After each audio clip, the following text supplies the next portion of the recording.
ಸ್ನೇಹಿತರೆ ನಮಸ್ತೆ ನಮಸ್ತೆ ಹೊಳಲ್ಕೆರೆ. ನಾನು ನಿಮ್ಮ ಟಿ ಜಗದೀಶು. ಇಂದಿನ ವಿಡಿಯೋ ಉದ್ದೇಶ ಏನಪ್ಪ ಅಂದರೆ, ನಾವು ಕನ್ನಡದವರು RCB ಮ್ಯಾಚ್ ನಿಮಿತ್ತ ಮೊನ್ನೆ ಒಂದು ರ್ಯಾಲಿ ಮಾಡಿದ್ವಿ. ಸ್ಟಾರ್ಟಿಂಗ್ ದಿವಸ ರ್ಯಾಲಿ ಸಕ್ಸಸ್ ಆಯಿತು. ಅದರಲ್ಲಿ ನಮ್ಮ ಕೆ ಒ ವಿನಯಣ್ಣವರು, ಪವನ್ ಯಾದವರು ಎಲ್ಲರೂ ಇದ್ದರು. ತುಂಬ ಚೆನ್ನಾಗಿ ಸಕ್ಸಸ್ ಮಾಡಿಕೊಟ್ರು. ಆಮೇಲೆ ನಿನ್ನೆ ಸೆಮಿಫೈನಲ್ ಇತ್ತು. ಫೈನಲ್ ನಿಮಿತ್ತ ನಮ್ಮ RCB ಮ್ಯಾಚು ತುಂಬ ರೋಚಕವಾಗಿ ಜಯವಾಗಿದೆ. ಅದ್ರ ನಿಮಿತ್ತ ಜೂನ್ 3ನೇ ತಾರೀಕು ಒಂದು ಸಣ್ಣದಾಗಿ ಸೆಲೆಬ್ರೇಷನ್ ಮಾಡಕ್ಕೆ ಹೊರಟಿದ್ದೀವಿ. ಯಾರ್ಯಾರು ಅಂದರೆ ನಾವು ವಿನಯಣ್ಣವರು ಹೊರಟಿದ್ದೀವಿ.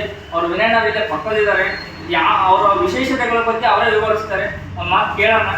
ಅಣ್ಣ ನಮಸ್ತೆ, ಚೆನ್ನಾಗಿದೆ ಹೇಳೋಣ. ಅದು ಏನು ವಿಶೇಷತೆಗಳು ಅಂತ ನೀವೇ ಇದ್ರೆ ವಿಶೇಷತೆ ಅಂತ ಏನಿಲ್ಲ.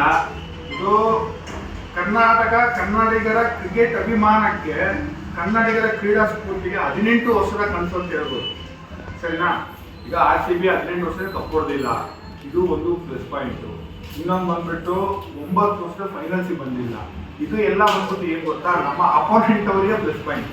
ಸರಿನಾ? ಅವ್ರಿಗೆ ಗೊತ್ತಿಲ್ಲ RCB ಅಂದ್ರೆ ಏನು. RCB ಗತ್ತು ಇಡೀ ಜಗತ್ತಿಗೆ ಗೊತ್ತಿದೆ. ಅದಕ್ಕಿಂತ ಫ್ಯಾನ್ ಫಾಲೋಯಿಂಗ್ ಕೂಡ ಯಾರು ಕೂಡ ಬೀಟ್ ಮಾಡ್ಲಿಕ್ಕೆ ಆಗಲ್ಲ. ಸರಿನಾ? ನಾವು ನಮ್ಮ ರಾಜ್ಯದಲ್ಲಿದ್ದು, ನಮ್ಮ ರಾಜ್ಯದ ತಂಡದಲ್ಲಿದ್ದು, ನಮ್ಮ ತಂಡದ ಹೆಮ್ಮೆಗೋಸ್ಕರ ಒಂದು ಚಿಕ್ಕದಾದಂಥ ಒಂದು ಸೆಲೆಬ್ರೇಷನ್ ಮಾಡ್ತಾ ಇದ್ವಿ. ಅದು ಕೂಡ ತುಂಬಾ ಅದ್ಭುತವಾಗಿ ಪ್ಲಾನ್ ಮಾಡ್ತಾ ಇದ್ವಿ. 3ನೇ ತಾರೀಕು ಅದು ಯಾವಾಗ ಏನು ಸಮಯ ಅಂತ ಆದಷ್ಟು ಬೇಗ ತಿಳಿಸ್ತೀನಿ.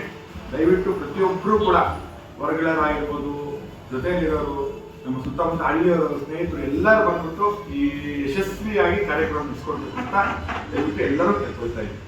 ಓಕೆನಾ? ತುಂಬಾ ಥ್ಯಾಂಕ್ಸ್ ಅಣ್ಣ, ಚೆನ್ನಾಗಿ ಹೇಳಿದ್ದೀರಾ. ಜೈ ಜೈ RCB, ಜೈ RCB. ಈ ಸಲ ಕಪ್ ನಮ್ದೆ. ಜೈ ಕರ್ನಾಟಕ. ಥ್ಯಾಂಕ್ಸ್ ಹೊಳಲ್ಕೆರೆ.